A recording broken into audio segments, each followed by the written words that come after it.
I think we're good to start. Good afternoon, ladies and gentlemen. It's a pleasure to welcome you to our lecture series today on water management in extreme conditions. It is the fifth in the joint lecture series on topics of utmost relevance in today's changing world and environment, presented by the Aga Khan University's Institute for the Study of Muslim Civilizations and the Aga Khan Trust for Culture's education program. This year, co-hosted with the Aga Khan Agency for Habitat and the Aga Khan Museum. Today, we bring you two stories that connect vulnerable communities living in precarious or extreme conditions on the one hand, and a sophisticated state-of-the-art research on the other, through a two-way bridge of knowledge sharing between communities and the researchers with a common objective to improve quality of life. The panel today comprises of Mr. Nawab Ali Khan, who is the CEO of AKAH Pakistan, Dr. Jeff Tan from AKU ISMC, and Dr. Oula Shahin from the University of Damascus. And I, Surekha Ghogale, CEO of AKAH Syria, is a moderator for the day. We begin with Nawab Ali Khan from AKAH Pakistan, who will speak about the genesis of the Water and Sanitation Extension Program, known as WASIP, in the ecological fragile northern areas, its implementation, challenges, and future plans for its scalability to urban areas. Thereafter, and closely linked to this topic, Dr. Jeff Tan from AKU ISMC will introduce the British Academy-funded joint research project on the viability of scaling up and transferring WASIP from rural to urban settings, and also share his research design and initial findings. And finally, Dr. Oula Shahin from the University of Damascus will provide an overview and timeline on water access in Salamieh in Syria, and her efforts at developing a mathematical model and a timeline of water access in Syria, a mathematical model to determine long-term sustainable solutions for water management in the area. All three presenters are technical experts, and their views are based purely on their specific research studies. Please note that the lecture will be recorded and later posted on ISMC's YouTube channel for future viewing. Before I invite the speakers, here are a few housekeeping rules for the participants. You are welcome to send in your questions in the chat box, and we will take them up after all three speakers complete their presentations.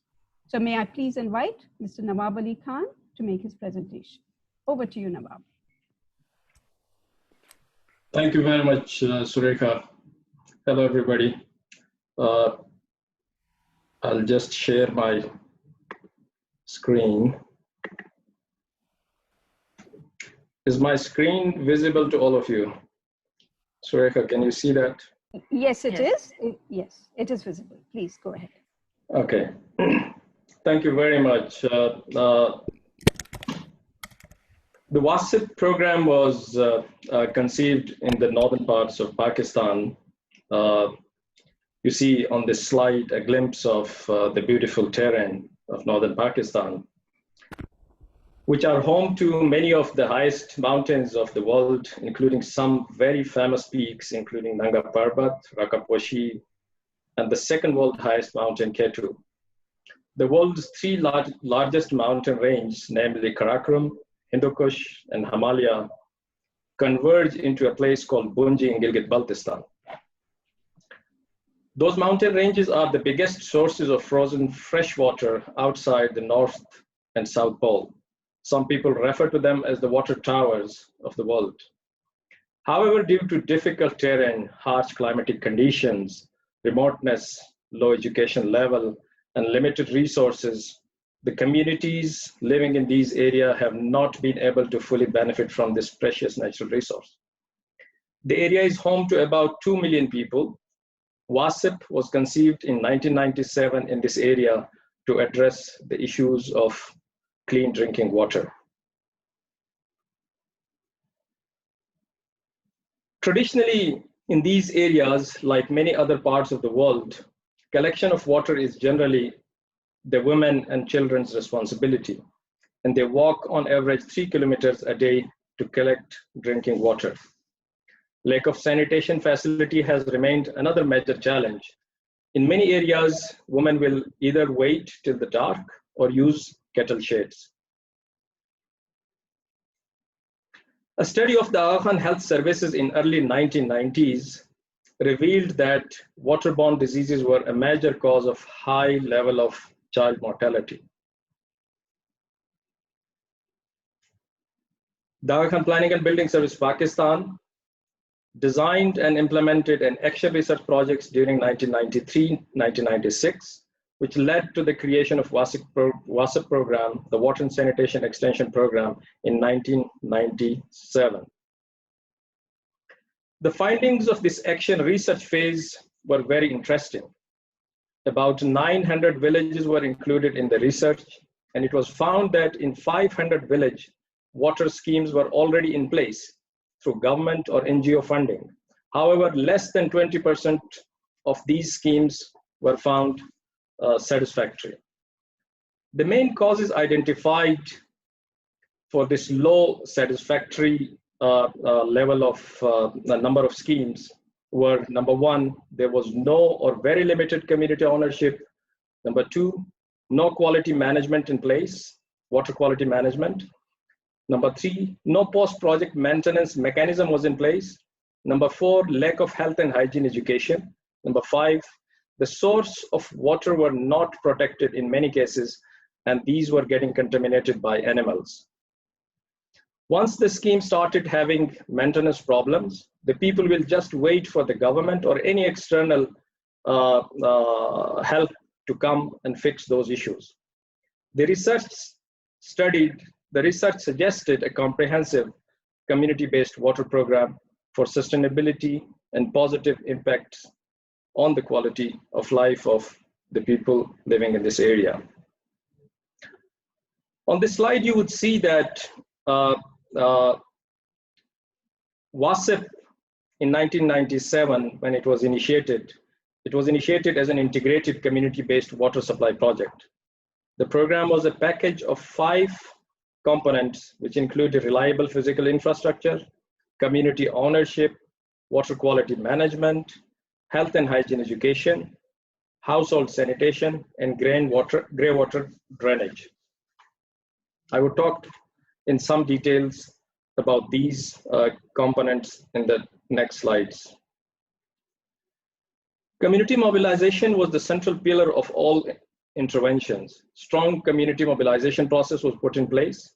Water and sanitation committees were formed, supported by technical resources from within the partner villages, trained by AKPBSP during the implementation of the project. Community participation was ensured in planning phase as well as in the implementation through in-kind and cash contribution. An endowment fund is created in the community that helps with the day-to-day maintenance issues of the project. Monthly tariff was also introduced in many cases, mainly in the case of larger water supply schemes for additional revenue. Health and hygiene is another key pillar of the program. My WASIP colleagues will tell the communities that having clean water in the tap is not sufficient. There are several stages between the tap and the lip where the water can get contaminated. Therefore, hygiene education is the most important component. 2 sub-programs are conducted under the health and hygiene program. One is a school health improvement program, and second is the community health improvement program. In terms of water quality management, at 3 to 4 levels, the water quality is checked. Number 1 at the source, number 2 at the community storage reservoir, and number 3 at the household tap or storage vessel. A typical layout of the WASIP schemes: in over 90% cases, these are gravity fed.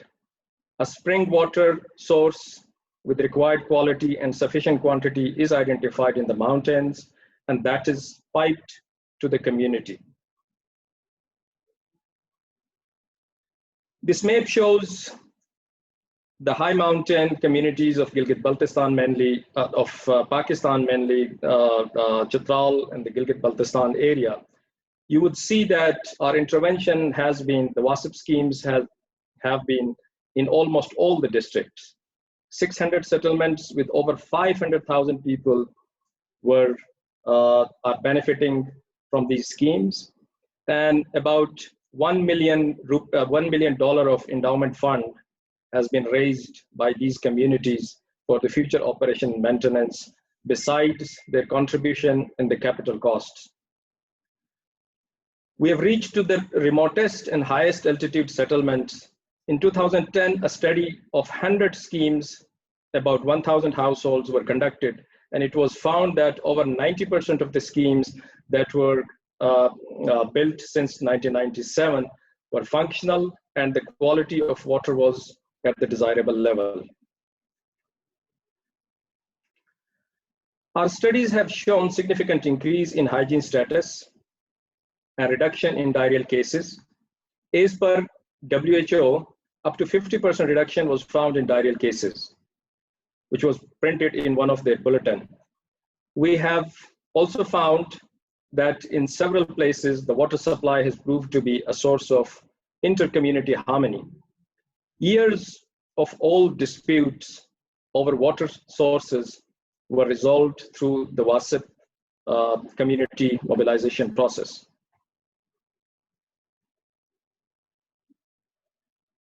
We have come across several challenges also. Our recent challenges have been, as you would see, that the climate change has impacted almost every sector of life. It has also put worst impact on the life of these mountain communities. Post 2010, the natural disasters in the mountain areas, especially climate-induced disasters, have increased both in magnitude and frequency.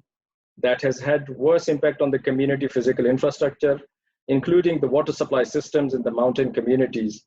The cost of repair are much higher than what exists with the communities as an endowment.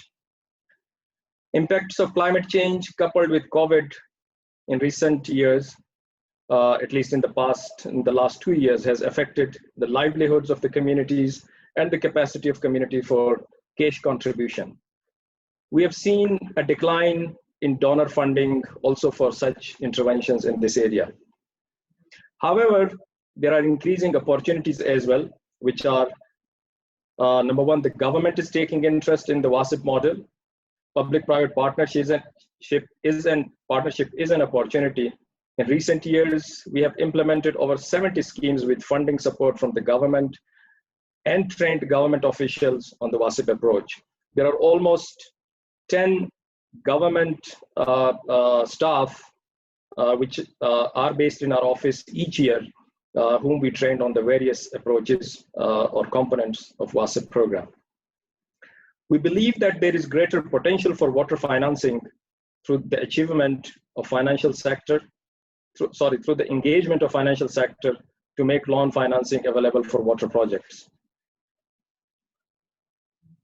Water is a climate change issue. It has become a climate change issue. And therefore, we are making sure that climate change and DRR needs to be built into the design of these schemes right in the beginning. There's also opportunity for champions coming forward from within the partner communities and creating water utility companies to manage the supply, operation, and maintenance of these schemes. Going forward, the expectations are to scale up the unmet need. Public sector is interested to adopt the approach for larger towns and population centers. Currently, a study under British Academy funding is underway through Aga Khan University and Karachi International University that will try to address the questions that in the emerging challenging situation, how we make scale up possible. Dr. Jeff will talk more about this study. The program, WASIP program, was also recognized globally The slide shows a couple of awards that was received in recognition to the impact of the program. This photograph shows that in a freezing season, in a cold season, when snow is on the ground, people are getting uninterrupted supply of water. Another photograph which shows that how enthusiastically kids have gathered around the WASP project to keep up with their hygiene program. I would like to conclude that access to water is not only a health and economic issue, it's a climate change and human rights issue as well. Therefore, a lot needs to be done to address this very important and urgent problem. Thank you very much. And I look forward to your questions during the question and answer session. Thank you.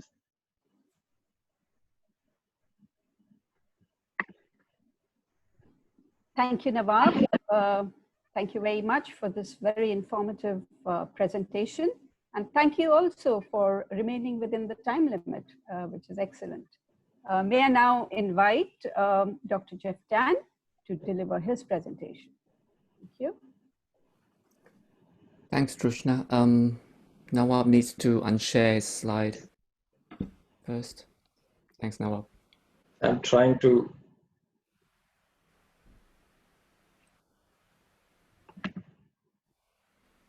Did it work, Jeff?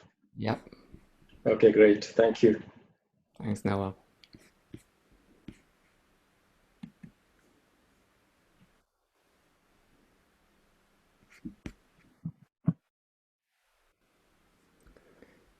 Okay, hopefully everyone can see the full screen of the slide. Is that good? Okay, thanks, Trishna. Yes, it's good. Thank you. Thanks, Trishna and Nawab, and thank you everyone for taking the time out to join this discussion. This is an ongoing 21-month joint research project that commenced in January 2020. It is funded by the British Academy's Urban Infrastructures of Wellbeing 2019 program and carried out by the Aga Khan University's Institute for the Study of Muslim Civilisations in London, Karakoram International University, that's KRU in Gilgit, and Aga Khan Agency for Habitat AKAH in Gilgit and Islamabad.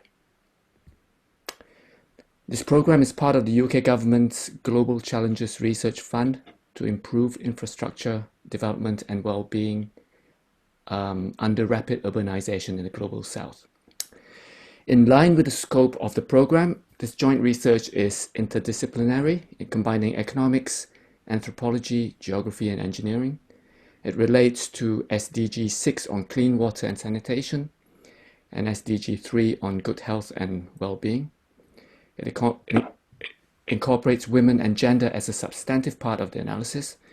It takes into account stakeholder input with the project jointly developed with AKAH, and it represents an equal collaboration between partners in the North and South. The research project is on AKAH's Water and Sanitation Extension Program, or WASAP, in Gilgit-Baltistan, and specifically two recent projects around Gilgit City, Jutial and Danio. The aim of the research is to determine if the WASAP model of community-based water management can be successfully scaled up from small villages of around 300 households to urban centers such as Jutial with 2,750 households and Danio with over 9,000 households. Community-based water management is generally promoted as the solution to the failure of both the state and private sector to provide and maintain water systems. The central principle of CBWM is that community ownership encourages the payment for operation and maintenance, and hence the sustainability of water infrastructure. However, there's a lack of evidence of sustainability, and even less when it comes to water systems as opposed to hand pumps. There is thus pressing need to assess the viability of the Jutial and Danio water schemes to inform future urban WASAP projects.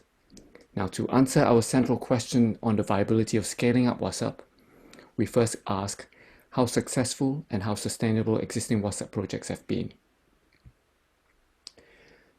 The research is framed by 4 working hypotheses, centered on WhatsApp's integrative approach outlined by Nawab earlier that focuses on social and technical solutions. The first hypothesis is on social mobilization as the basis of participation that is central to community-based water management. In this case, social mobilization increases participation and creates a sense of ownership. Ownership in turn facilitates the collection and payment of tariffs. The second looks at gender and the role of women. As women are responsible for collecting household water in villages, they are the main beneficiaries with the most to gain. Women thus have a vested interest in securing and maintaining water systems. The third hypothesis is that water quality management and engineering and project management are crucial for delivering and maintaining clean drinking water. Finally, the fourth hypothesis looks at how community diversity influences both social mobilization and women's participation. Here we expect that less diverse communities will find it easier to mobilize compared to more diverse communities. And B, women's participation will be in part affected by the cultural context, i.e. women from less conservative communities will find it easier to participate than those from more conservative communities. Our research questions and working hypotheses inform the research design. We start with a population of 436 WhatsApp projects across 10 districts in Gilgit-Baltistan. From this, we generate a random sample of 25 rural and 25 urban projects, along with 6 control sites each. We then conduct household surveys, interviews with and data collection from WSCs or Water and Sanitation Committees, and engineering audits. Because of the lockdown in 2020, we replaced the planned door-to-door household survey with telephone interviews.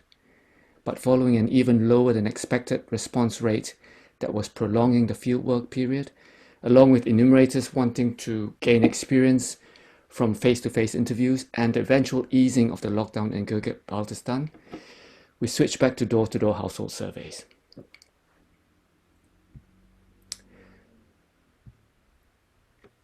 Low response rates from the phone interviews meant that rather than completing the household survey by the end of the summer, enumerators were still traveling to remote villages in autumn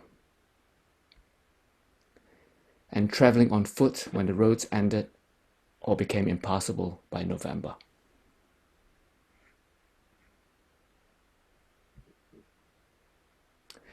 WSCs, or Water and Sanitation Committees, are at the heart of WhatsApp and are a key part of community-based water management. Here, structured interviews were conducted with WSC treasurers and data obtained on financial records of tariff collections and expenses. An engineering audit was undertaken over the summer by the engineering team from KRU and AKAH to test water quality and to assess the quality of WhatsApp's water infrastructure. In total, the enumerators collected 2,754 responses covering hundreds of variables, and we ended up with 2,030 usable responses and 323 variables. The first part of hypothesis 1 is that social mobilization increases participation and creates a sense of ownership. We can see here that there are high levels of participation in the left chart and a strong sense of ownership in the right chart, especially in villages as indicated by the positive responses especially in blue and in purple.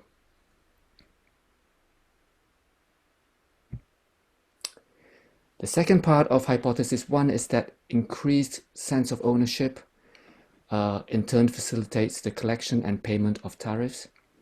And here we find that high levels of rural participation and ownership are not reflected in the regular payment of tariffs, with only 33% of rural households paying at the start and monthly, compared to 63% of urban households paying at the start and monthly, despite lower levels of urban participation and ownership.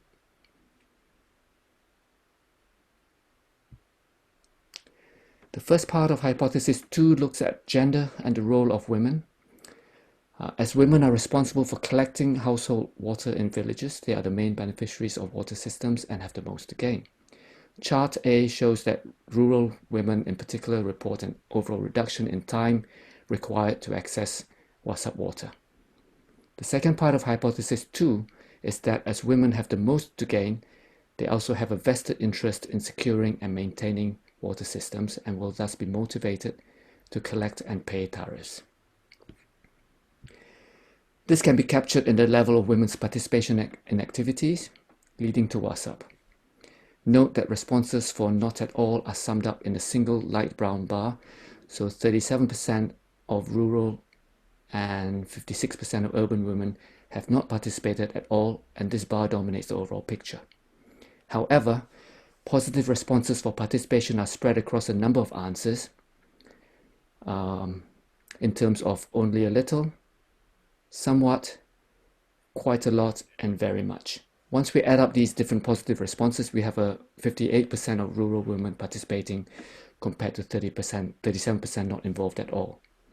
We can also see that urban women participate far less at only 30%.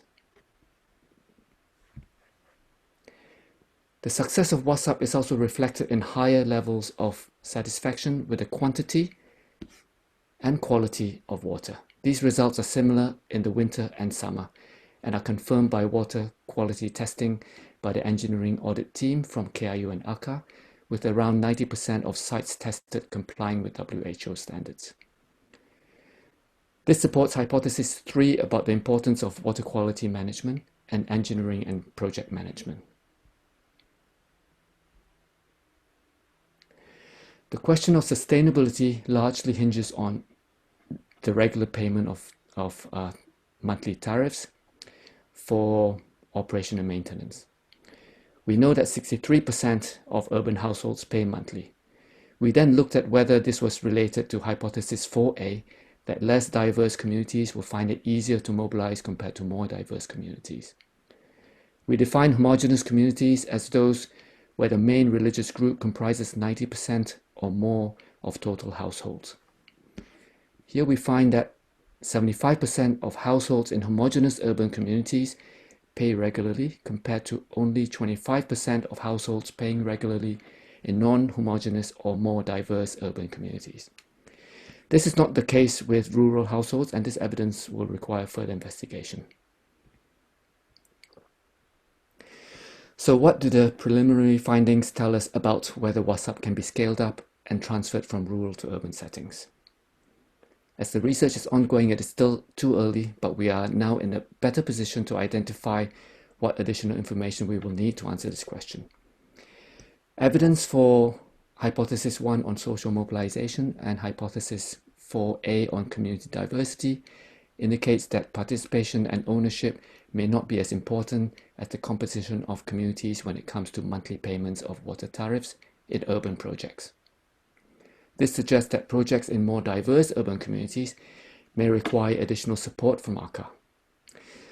But we will also need to look at whether the frequency of payment is related to other factors such as the number of households under each WSC, the effectiveness of WSCs in terms of tariff collection and household satisfaction scores, and household reasons for non-payment. More generally, there may be a need to change attitudes to monthly tariff contributions. While there appears to be broad support for tariffs based on 63% of urban households paying monthly, this chart shows that 40% of urban households still believe that water should be free, and only 20% support tariffs based on the amount of water used, as indicated by uniform volumetric tariffs in blue and increasing block tariffs in purple. Evidence for hypothesis 2 on women's participation suggests that we will need to better understand why urban women participate less and how this might be related to hypothesis 4b, that women's participation will in part be affected by the cultural context. Based on what we need to find out, some of the next steps for the research project will be to collect additional information from WSCs through focus group discussions, or FGDs, to determine if tariffs are being collected and to find out reasons for non-payment by households, and also reasons for the low levels of women's participation. We will also need to break down the responses of urban households to look at how community diversity affects participation levels and monthly tariff payments in individual urban projects. We hope to undertake follow-up fieldwork between May and August this year and to present our final findings shortly after this.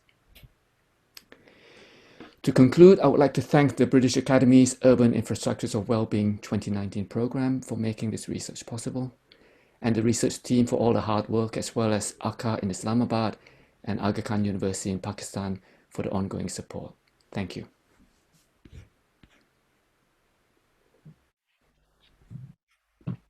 Thank you, Jeff, for that great, insightful presentation. I think the participants will really appreciate the richness of the data that was presented, and also the authenticity of your research team traveling to those areas in difficult seasonal conditions. May I now invite Dr. Oula to begin her presentation, please? You have 15 minutes, just like the other speaker. Thank you. Thank you.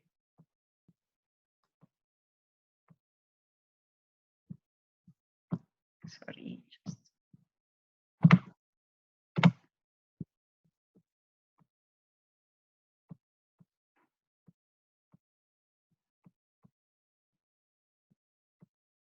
It's good. Yes, all good. We can see your screen. Please go ahead. Thank you very much, everyone. Today, our story is water shortage in Salamieh region. It's time to give water a second thought. Let's see. As you know, we are facing a global water crisis, and it's getting worse in the arid regions where not any drop to drink. I will talk about the water crisis in one of these arid regions.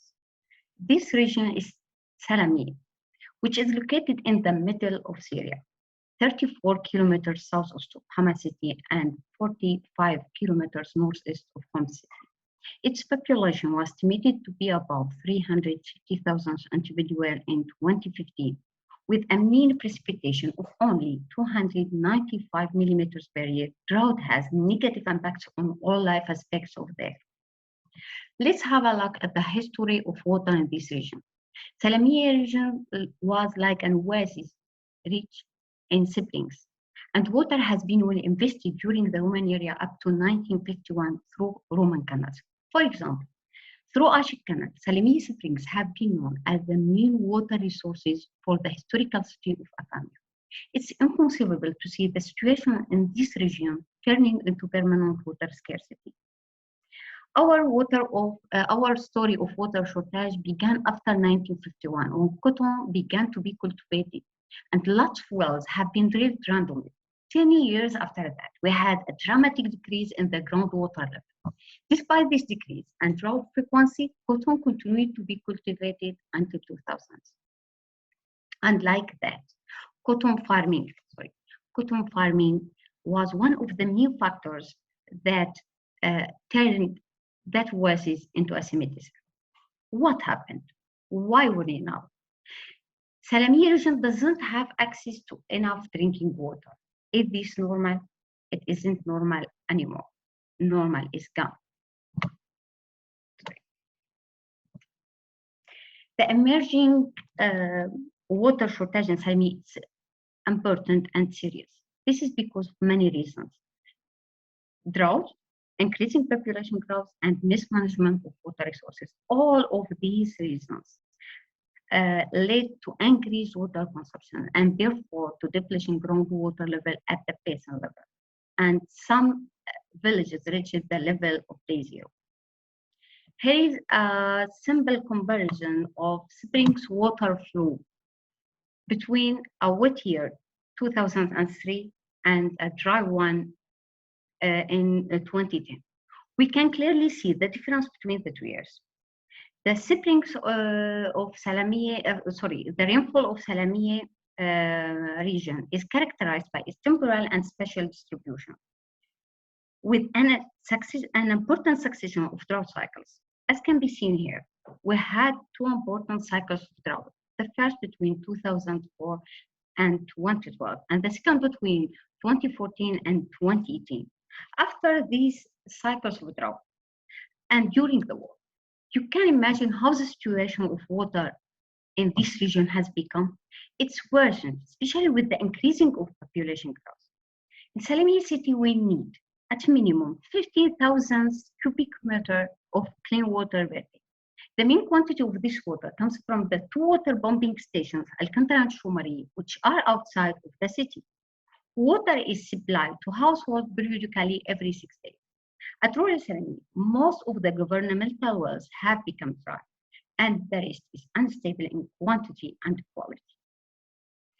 During the water crisis in 2014, some people of Salamieh drilled private wells inside their houses. That led to additional pressure on the groundwater level, and the AKAHs simply purchased water from potable tankers. In an attempt to help people during the crisis, AKAD and AKAH has played a major role in alleviating the effects of the drinking water shortage crisis through installing water tanks in the streets, at the schools, conducting wash activities, and supporting water transport during the crisis. Moreover, over a 2-year period, 2015-2016, AKAH started equipping of some wells with RO water treatment plants as an emergency alternative. This water treatment plant provides about 5,000 cubic meters of drinking water per day. However, considering the severity of water scarcity, the gap between the water demand and supply will widen in the years ahead. So, AKAH's long-term approaches in Salamieh region are helping the local communities to create their resilience areas by improvement of water use patterns and integrating the knowledge and technology in water management. This will be through participatory methods for raising awareness, water conservation, revival of traditional source, rainwater harvesting, recycling, and studying groundwater systems. Some of AKAH's achievements in 2020.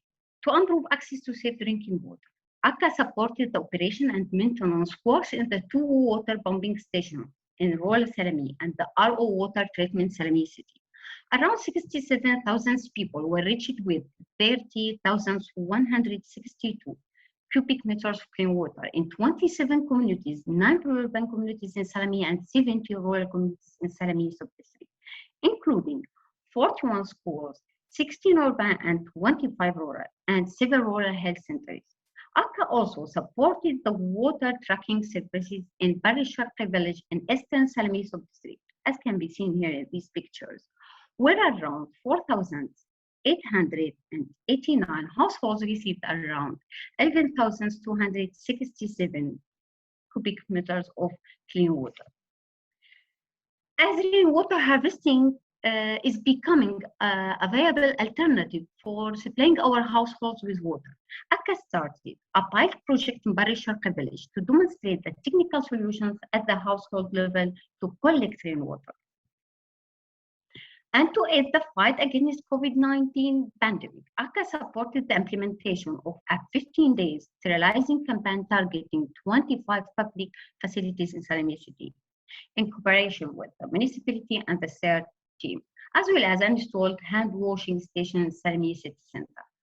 AKAH reached around 48,000 people with 12,000 hygiene kits in 8 villages and Salamieh city.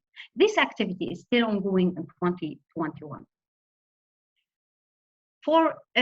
To face climate change, AKAH has a vision of a green and sustainable Salamieh. So, in partnership with local non-governmental organizations, AKAH launched a tree planting project in Salamieh city. This project covers 36 hectares with 1,200 trees and 4,000 shrubs. This activity is ongoing in 2021. Moving to AKAH's initiatives for 2021 will be integrated water management study and sustainable practice, which are conducted through integrated water resource management study using groundwater modeling system, promoting community-led rainwater harvesting system at household level, revival of traditional water resource, awareness building and participatory methods of water conservation and distribution, and finally, tree plantation to prevent desertification and mitigate climate change. I will focus on the integrated water resource management study using groundwater modeling system. The main goals of the groundwater modeling study in Salamieh Basin are evaluating water resources and aquifer systems to predict the groundwater situation in the future under extreme conditions, and then submitting solutions and recommendations to policymakers for future water shortage and protecting these resources from depletion, from additional depletion. And finally, providing the new sustainable water management strategies for coping with the impacts of water shortage. The main question here, how we can achieve these goals and find good solutions. Is modeling the best approach to answer this question? Yes, because the complex dynamic structure in Salamieh, we need to use groundwater modeling for better understanding our groundwater system in Salamieh. Groundwater modeling goes through several steps. At first, building a conceptual model, then expressing it in a numerical modeling. After calibrating and validating our model, we will conduct the sensitivity analysis and then predictive simulation. I will start first with what is a groundwater model. It's a simplified description of the processes and characteristics of the groundwater system. We need to have sufficient temporal and spatial data that cover the study area. So our project started in July 2017 by collecting all data on geology, tectonic, lithology, geophysics, hydrology, hydrogeology from the previous studies. And then our team conducted several measurements in the field, such as groundwater level measurements and water quality over a one-year period. As well as we conducted several experiments, such as pumping tests and filtration tests. In cooperation with local communities, farmers, and other stakeholders, we conducted a hydrogeological survey to determine the quantity of water pumping from the wells. All of these data were prepared to be used as inputs for our model. For calculation, we prepared different types of inputs. Hydrological inputs such as groundwater recharge, operational inputs such as pumping from the wells, external conditions, that's meaning the flow conditions, hydraulic parameters such as hydraulic conductivity. And then we started to build our conceptual model, which is the process in which our data describing the field conditions to understand as best as we can how the aquifer works, what are the water levels, how it's being pumped, what is the recharge. We started modeling by assigning model parameters to model grid. And after determining model grid size and spacing, boundary conditions, aquifer layers of the project area on each cell, physical parameters such as aquifer porosity, aquifer thickness, and hydrogeological stresses such as recharge are assumed to be constant. And like that, we express our conceptual model in a numerical model using computer. All inputs of the active source of the model grid will be computed, and a different type and many specific parameters will be calculated. As can be seen here, all the data of the groundwater level that were measured in these wells will be computed, and we will have the computed water level contours for the specific aquifer. For doing this, and to mathematically represent our hydrogeological system, we need to use computer model software. We selected GMS because it's currently the most widely used numerical models for analyzing groundwater flow problem. The most important part of the groundwater modeling is that the ability to measure specific parameters of groundwater system via mathematical modeling that change that occur can be calculated. After calibrating our model, we will conduct the sensitivity analysis, which is what are those components of the system that most influence the results. And then our model will be valid, and we can analyze the scenario, which is a hypothetical description of the future groundwater situation based on expected change in recharge and water demand. How we can support that decision? By analyzing what if. What if we have more drought? What if we have more water pumping from the wells? All these to anticipate the most likely water future situations we will need to manage and then plan accordingly. In conclusion, groundwater needs to be constantly visible, not just when it is at the center of a problem or a crisis. We will work all together with local communities in Salamieh to have a sustainable region. Thank you very much.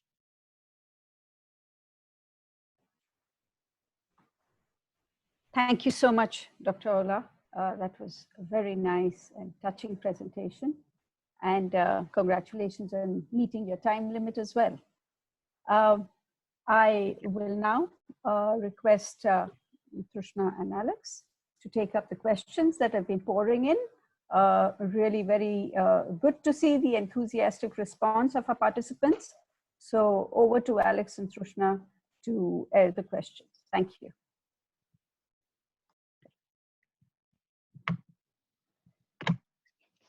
Wonderful. Thank you, everyone, for those very interesting and engaging presentations. And as Surekha mentioned, we do have many questions that have come in already. And I will just start with a couple of questions that came in for Nawab from Aziz Ahmed Hayat. So he had a couple questions around the WASIP program.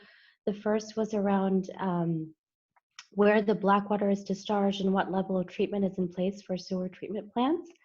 And another question around the impact of commercial sectors like hotels and restaurants and their contribution in the management and conservation of water resources as water availability becomes challenging in some of the towns like Hunza, and Karimabad.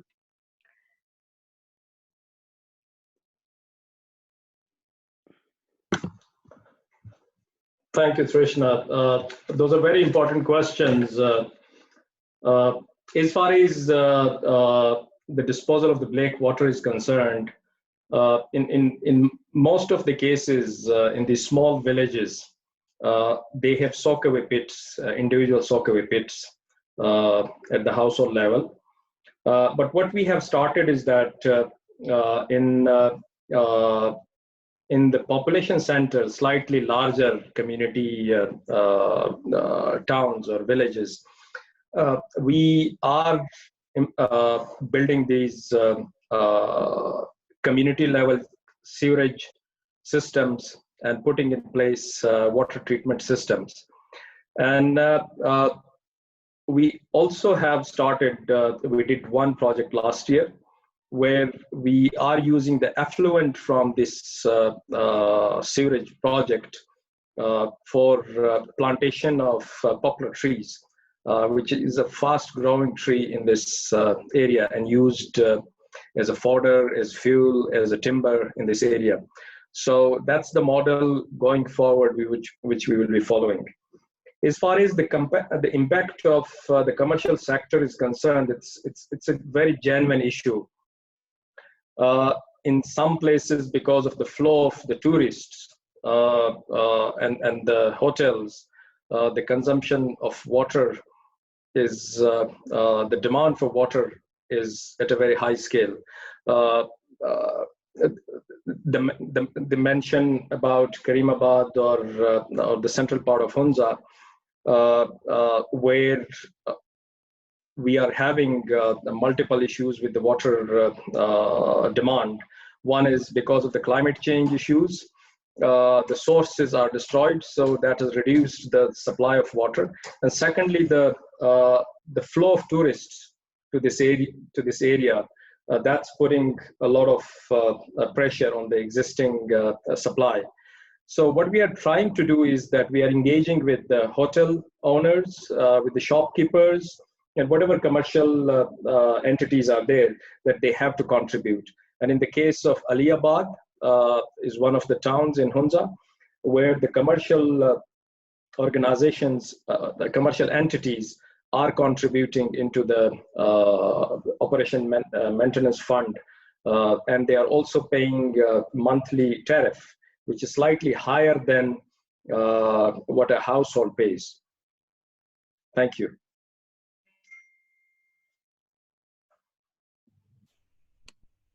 Over to you, Trishna.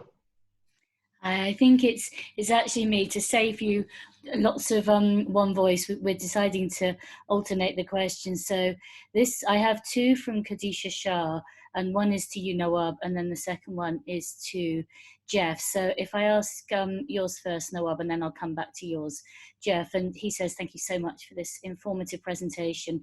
My question was around what you said about integrating climate change at the design stage of these schemes.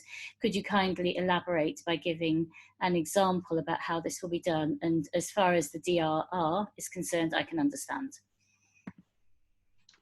Thank you very much. That again is a very important question.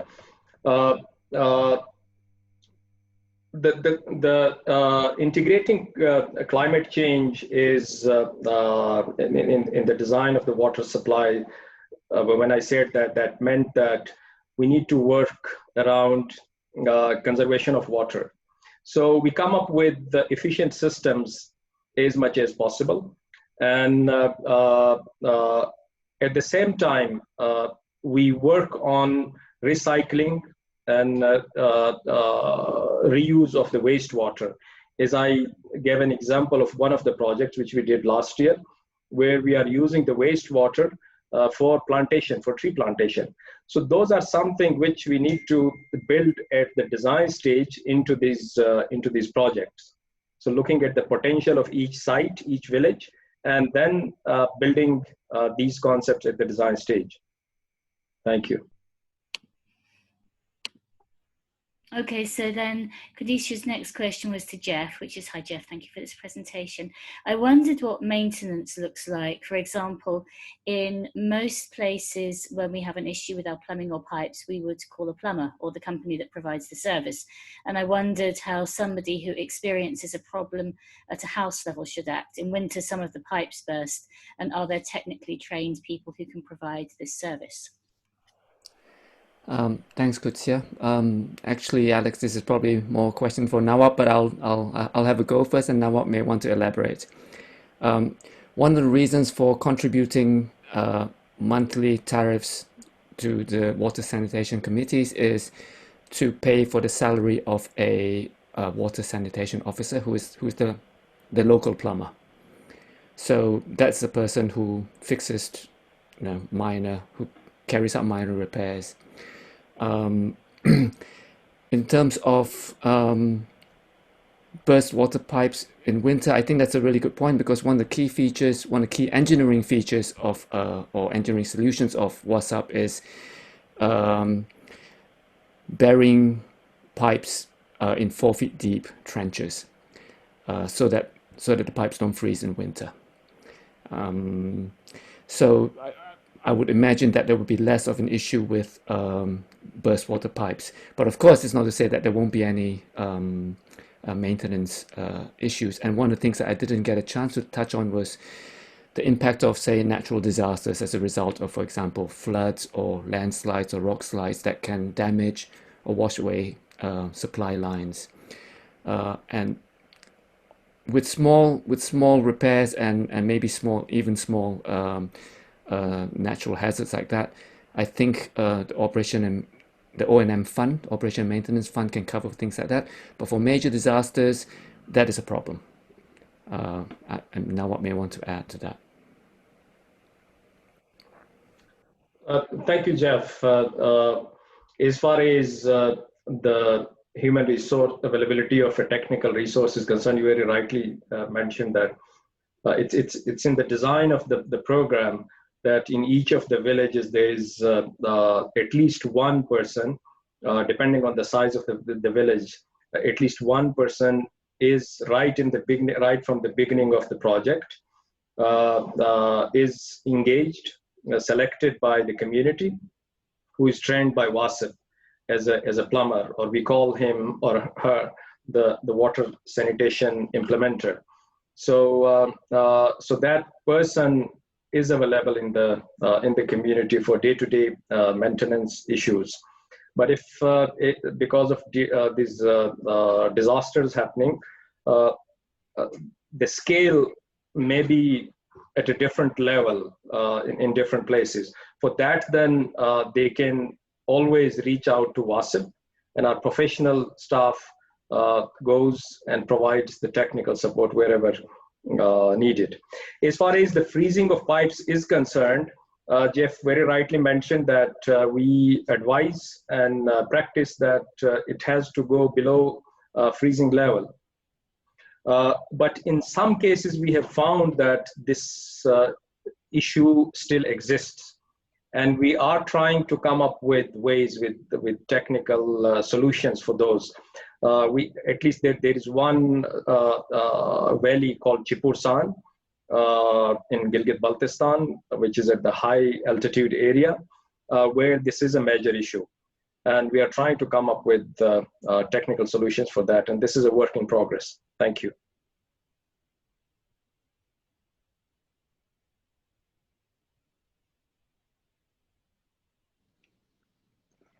Wonderful. Well, the next question is from David Taylor, the former director of ISMC. Hello, David. And his question is for Jeff regarding the 4 hypotheses. Could one add strength of local leadership? Thanks, David, and hi. Yeah, I think we could do that, but the hypothesis, as I mentioned, perhaps not so clearly, was loosely based on key features of WhatsApp. So we don't really address leadership because that's not necessarily a key feature of the community-based model there.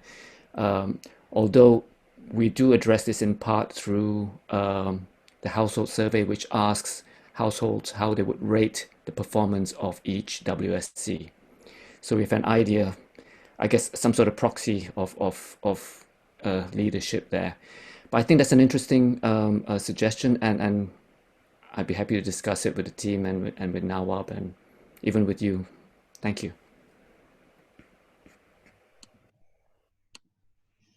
Hi, and this could go to either Jeff or Nawab, I think, and it's from Zulfikar Bhutta, to have there been cost effectiveness and equity analysis of WhatsApp?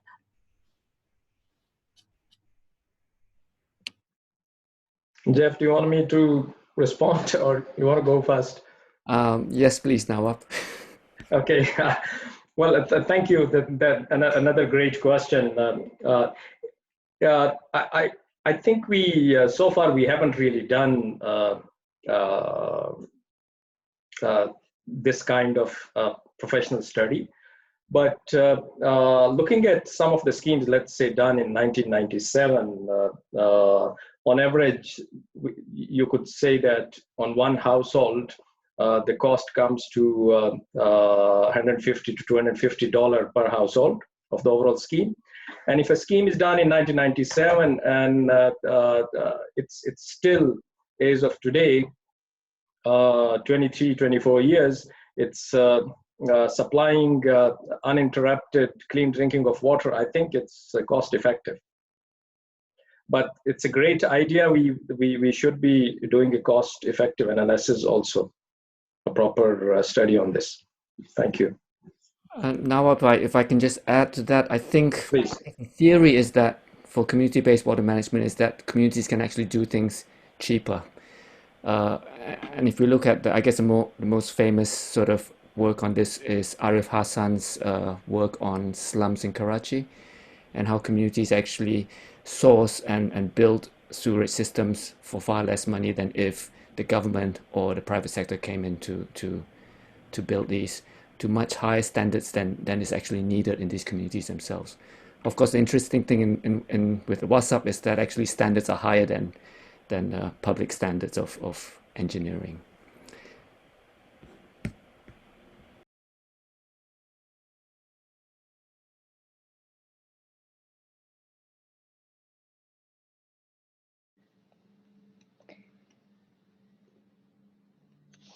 Great. And I think just to switch it up a little bit, let's take a question for Syria. And there was a question from Nail Yazigi. Apologies for the pronunciation of the name. And the question says, very interesting approach to modeling water shortages in Salamieh. Are you using Bayesian assumption to design distributions to the parameters? Are these distributions informed by the literature or by historical data in Syria?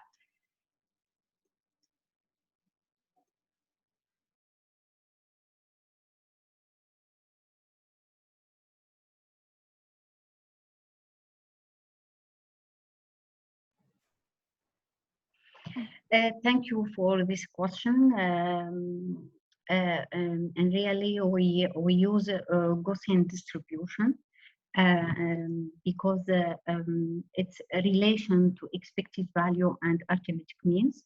And we depend on the historical data of Syria and also all the data that's collected from the previous studies. There are many studies. There are the Soviet studies, and we have the historical data of this study. We use this data as well as we conducted several measurements in the field.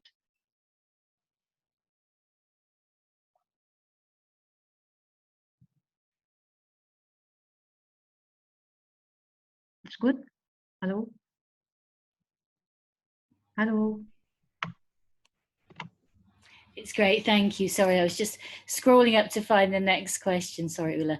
So this is from Damodar Pujari, and they asked, don't you think this approach is focused on water as an economic good rather than on water as a basic right? Does the data allow us to advocate for water distribution models that have no revenue or tariff attached with them? That's for me. It doesn't say who it is to. Who feels comfortable to answer that one? Did you want to say something, Oula? No, thank you. Nawab, should I have a go at this first, and you can step in? I think this is a really excellent question, and it does raise a question of who should pay for water, because water, I guess, is free, but not when it comes to the pipes and needs maintenance. So at some point, there's a cost to the provision of water, and the choice would be really, in the case of Gilgit-Baltistan, the choice would have been either having no water, no pipe water systems, or having to pay for something in order to maintain it. Because, like I said, someone has to pay for it, and the question would be, who pays for it, and how is this going to be paid? So if the users don't pay, then it'll have to be paid through taxation. So someone has to pay it at some point. If the government pays for it, then it's through taxation, general taxation. I should also note that community-based water management doesn't operate on commercial principles. So it is quite different from water as an economic good. So I think that would be a distinction I would like to make, that there's a cost to providing and maintaining these water systems, but it's not being done on commercial principles. It's not being done to actually make money and earn dividends for shareholders, for example. One solution could be that increasing block tariffs is one possible solution, where you allocate, provided that people agree to pay, that the first block of water for households would be made really affordable. And once you use your quota of water based on the number of people in the household, then it starts increasing the cost, the tariffs start escalating more rapidly.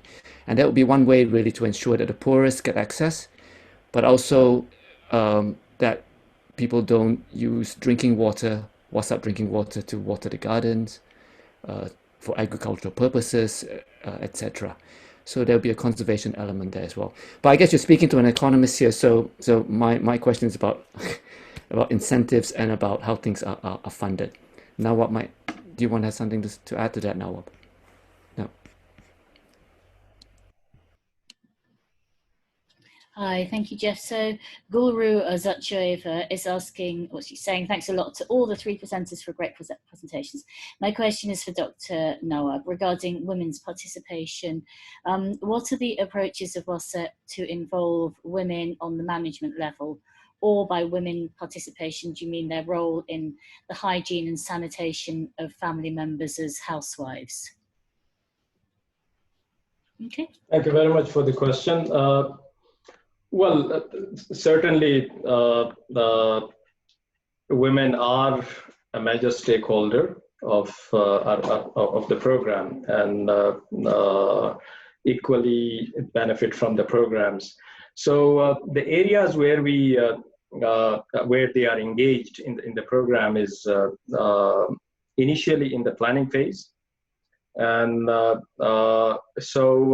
then mostly in the hygiene, health and hygiene education component is something which focuses on the women, and there is this group of female health and hygiene committee. So they are responsible for working around the health and hygiene component of the project, which is a very important aspect of the project. So that's where their engagement in the project is. Plus, then they, in many cases, they're also part of the water and sanitation committee. So where they provide their input on the broader management or governance issue of the water issues.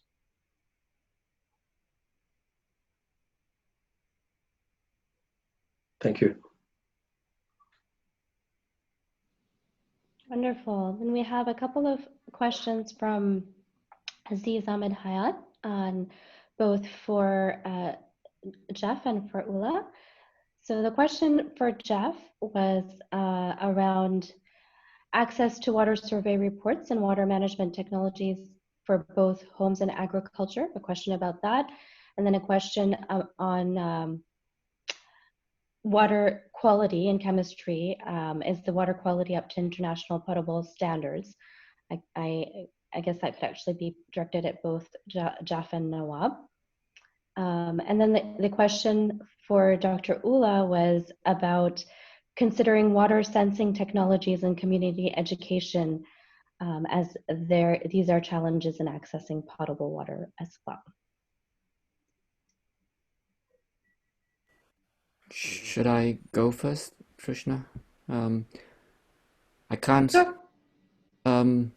I don't know about these survey reports, so I just wanted to hand it over to Nawab in case you knew or someone else might know about these survey reports.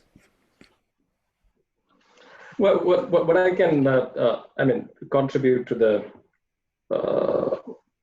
response, Jeff, is that our systems our schemes are designed at the level that they would provide WHO standard quality of water. So that's the benchmark for us. And so it starts with the identification of the source. So if in a village there are 3 or 4 sources, so we test the source for chemical as well as biological contamination. And we select that source which qualifies the WHO standard. So then when it comes to the supply, so at multiple level, the water is tested for certain period. So against the WHO standard. So the WHO standards are our benchmark, basically. And if I can just add, I mentioned in passing in one of my slides that the engineering team from KIO and AKAH also tested water as part of engineering audit, and 90% met WHO standards, which meant you can drink that water. It's safe.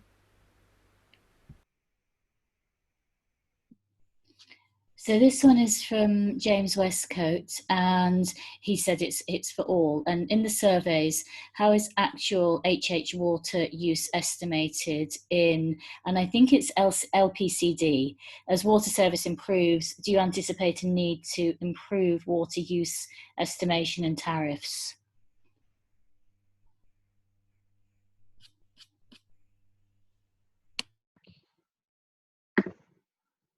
Okay, I think I'll try to respond to that. Well, at the village level or for a household level, it's depending on the size of the household, it's 45 to 70 liter per capita per day made as part of the design. And when it comes to this is in the rural areas. When it comes for the urban areas, then it's about 112 liter per capita per day. That's the design. But what we have recently in some of the places, is in one of the earlier questions also mentioned, that because of the flow of tourists, because of the commercial sector coming in, the demand has increased multiple folds. So we are relooking at this demand phase also, and in our upcoming projects, it may be increased. But then again, it depends on the source, the availability of water, the efficiencies which will be created, managed, maintained. Yeah, thank you.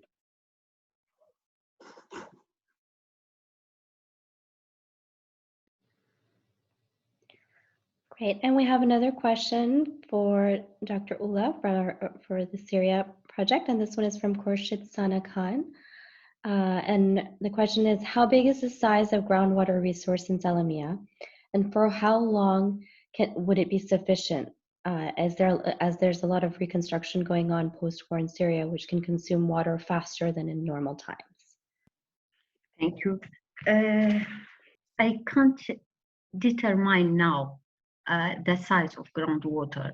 That's the first study on the whole Salamieh region. The previous studies were on the Orontes Basin and the Palmyrian chain.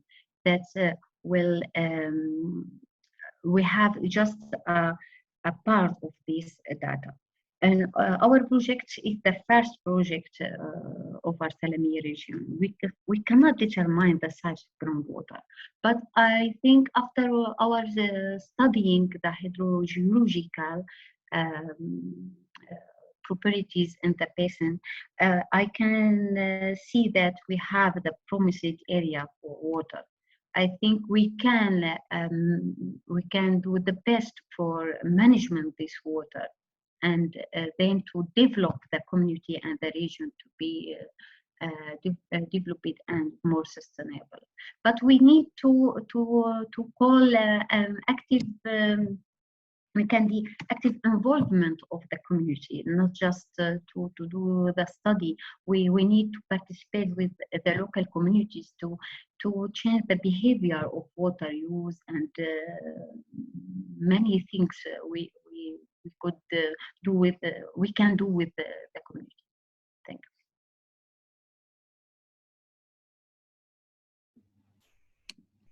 you. Hi there. Sorry, that was a doorbell in the background. This is from Guru, and it's for Nawab. Please, can you explain, is the water sanitation implementer position, is this permanent, or is it active while the project is with AKAH, and is it a paid position? Well, I would, it's the discretion, but basically it's a human resource which works under the community water and sanitation committee. So it's their resource. So it's up to the community water and sanitation committee. If they are happy with the human resource, they would continue with him. If they're not happy, so they always reach up to WASIP, and they identify someone whom we can train. So yes, it's a paid position, and it works with under the community water sanitation committee. It's not someone who is a paid staff of Aga Khan Agency for Habitat. So it's a community resource.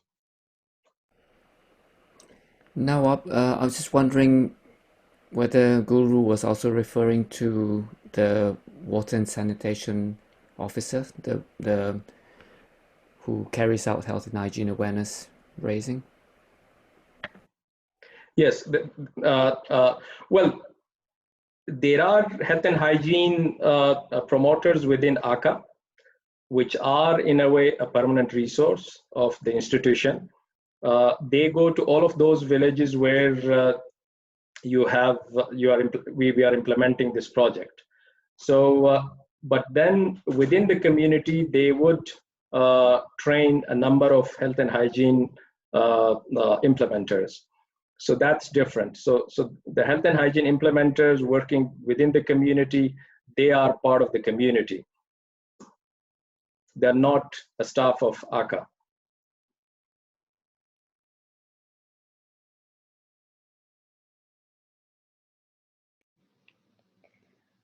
Okay. Another question from Khurshid Sana Khan, and this is about the WASIP program. In your presentation, Jeff, you mentioned that the rural households are less ready to pay water tariff than urban households. And Khurshid's wondering if this also has to do with the fact that many rural households already have an access to natural water resources, and was this factored in while sampling households in rural areas? Thanks, Khurshid. That's a really good question. Perhaps some background. Some of the first question we asked in the household survey was about how much desire there was within that community for improved water and sanitation and health outcomes, and we basically wanted to gauge how much desire there was for WASAP, and for WASAP to actually implement, for AKAH to implement WASAP introduce WASAP in the community, in the village, for example, they would need the buy-in of the community, of all the community. So in that sense, you could say that actually they do want clean drinking water. So whether they have alternative sources, I don't really know. Perhaps Nawab might have a better idea. But the response of that, as I showed in one of my slides, when I showed that 40% or 41% of urban households think water should be free, 49% of rural households feel that water should be free. So it's not about, it doesn't seem to be about having alternative water sources, but more about attitudes to paying for water. And I think what's interesting here is that when the community as a whole signs up for WASAP water, they agree to the terms and conditions of the program. So it's a puzzle, and it'll be interesting for us to try to find out why then they decide that they don't want to or they can't meet their monthly contributions. And these are very, very low monthly contributions.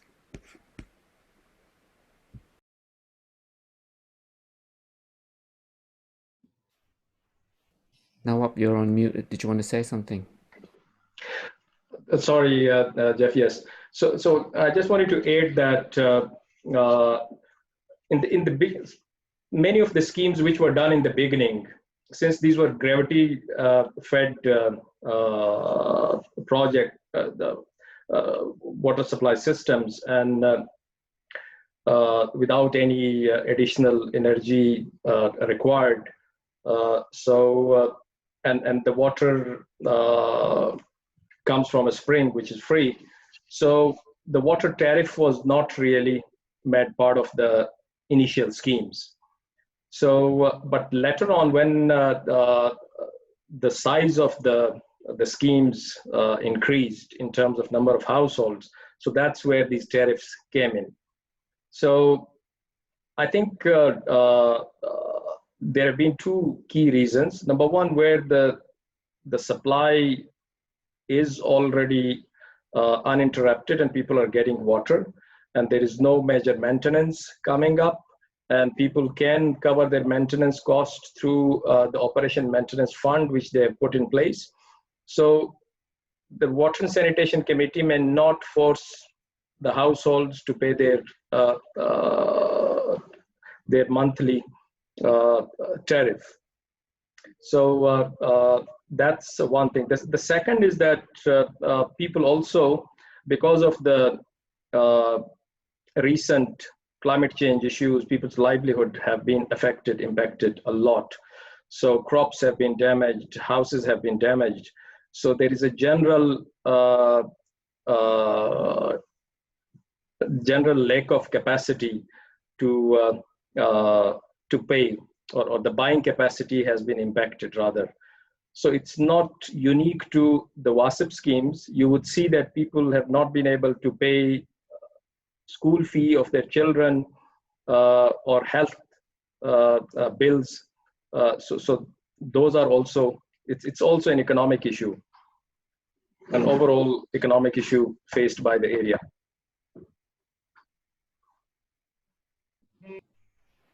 Thanks. And we have another one for Dr. Oula. Are there, and this is from James Westcote, sorry, are there traditional principles of well water access and regulation which might be adapted for the new groundwater management scheme? For this, it's difficult to regulate this because that's the work of the government.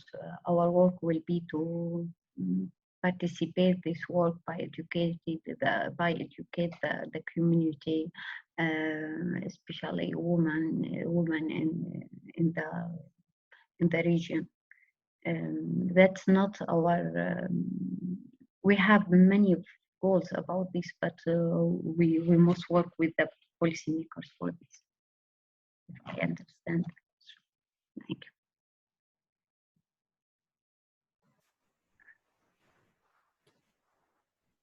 Okay, thank you so much.